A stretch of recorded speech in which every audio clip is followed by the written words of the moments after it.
Hello guys, my name is Sumitsky. I have over 100 hours in Megabonk and today I will talk about a specific topic, which is how to know if a run is leaderboard worthy. But before we start, this video is a really advanced guide on a leaderboard runs, and if you are a casual that doesn't care about it, I don't recommend watching it or doing the things that I'm talking about. It might kill your love for the game. And the next thing, when I'm saying leaderboard run, I don't mean the in-game leaderboard because it's full of cheaters and no serious person looks at it. When I'm saying leaderboard, I'm referring to megabonk.fun, which is a site with verified runs with video proof. First of all, the most important thing to do is choose a good character. In version 1.019, the absolute best two characters for this type of runs are of course Noel and Fox. If you don't like these characters, you might as well try Bush or Robinette. Bush got a crazy buff to his bullseye passive, and Robinette, even though she got nerfed, she's still pretty fine-ish in the very good runs. When it comes to weapons, I will be talking specifically about Noel and Fox, since they are the two best characters for this type of runs. For Noel, the best set of weapons that you can run is of course Frostwalker as her basic weapon, Aura, Axe and Flamewalker. Some people prefer to go Katana instead of the Aura and go the Executioner instead of the Axe, but the setup that I gave you is absolutely the best, like it's just the best. And for Fox, we will be running, of course, since we can't change the starting weapon, Fire Staff, Flamewalker. Flamewalker lets us survive the first stage very easily, the Katana and the Executioner. Some people prefer to run Dice instead of the Executioner, but I don't think it's worth since the Dice nerf, right? Since they just increase the weapons crit chance, not all, just Dice. For tomes, on Noel we'll be running XP, Curse, Chaos and Precision. You might run a Luck instead of Precision, but in this video we are talking about absolutely the best possible runs. So the Precision tome variant here is better. Crit chance is absolutely busted right now, and we skip Luck tome because we will be getting our luck other way. When it comes to items, for greens, I keep Curse Doll, which got buffed last patch and is absolutely amazing, and Key, which pretty much speaks for itself, and if you like you can keep the battery on. For blues, I keep the Echo Shard, Idle Juice and Kevin. Echo Shard is optional, whether you like it or not. If you can get it early into the run, then it's very good. Idle Juice and Kevin are absolutely must-haves, since Idle Juice boosts our damage for a maximum 100% when we stand still, and Kevin is mandatory because in a top tier run, when we run Holy Book, something has to hit us, so Holy Book can heal us and damage enemies. Also the Kevin Gold Shield combo is a nice to have. For purples, we only turn on the Grandma's Secret Tonic. It does a lot of damage when we level up our Precision Tome, but you can turn it off if you prefer to get more beefy rings or credit cards. I actually tested the Cursed Grabbies and looked at Megabonk.fun, which is a leaderboard with verified runs, and they are just not worthy. For legendaries, we turn off Chunkblade, Dragonfire, Bloody Cleaver, Speed Boy, and Energy Core. Turning off Bloody Cleaver might surprise a lot of you, but after doing some math, it's just not worthy. Okay, before we get into the tomes and items for Fox, I need to tell you that Fox is way more effortless than Noel and has a way lower potential for top tier run just because the passive's difference. It's easier to get good items early with Fox, but due to her passive we are not really getting any benefits when it comes to stand still in a final storm. For tomes, we'll be running of course XP, Cursed, Chaos and Precision. Luck Tome is absolutely not needed on this character, and after doing some math, Precision Tome is just out-damaging the damage Tome, so we go with crit chance.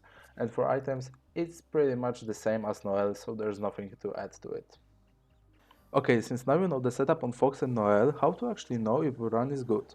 The most important thing that determines the playability of a run is do you get a Soul Harvester early?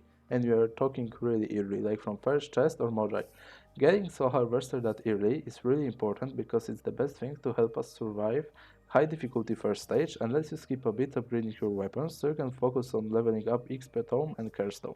So what I do when I'm going for a leaderboard run is pick a character, start the run, and try to find a Moja in the first 10 to 15 seconds of the run.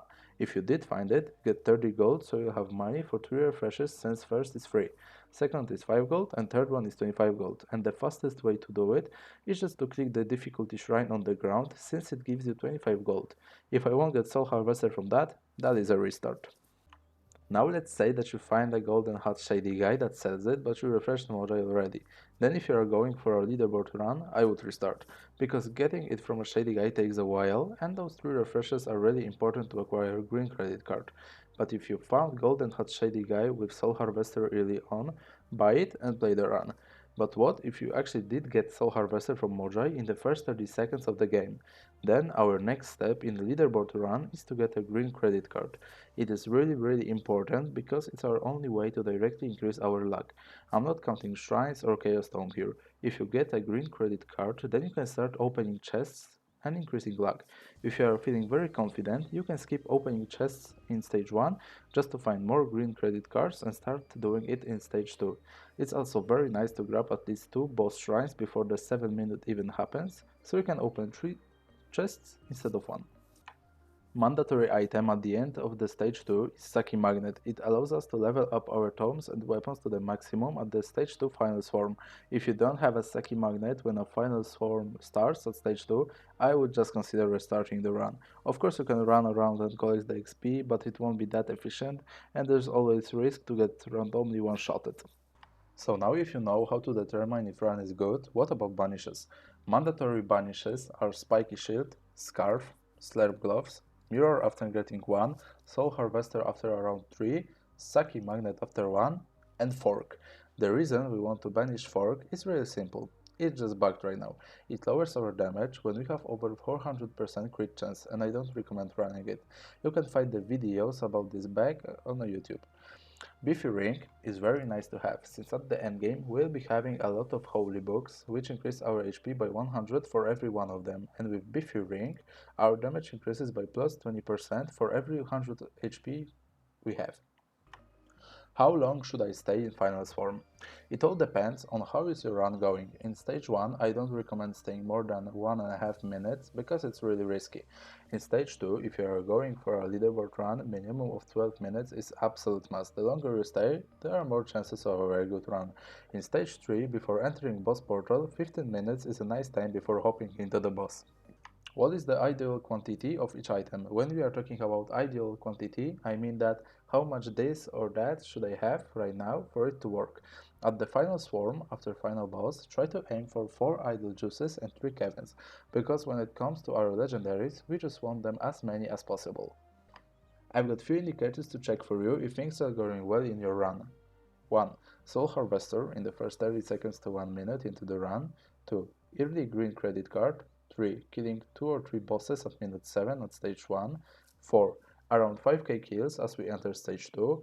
5. Getting Saki Magnet. 6. Going for more boss shrines. 7. Around 180 to 200k kills as we enter stage 3. 8. Getting more useful legendaries. And 9. Around 400 kills as we enter final boss. That's all I got for you in this video. If something is unclear, if you think I'm wrong, please let me know in the comments. I will reply to them and will try to clarify everything. If you would like to see another guides, please let me know. Hope your runs will be even better bonkers. Have a nice day.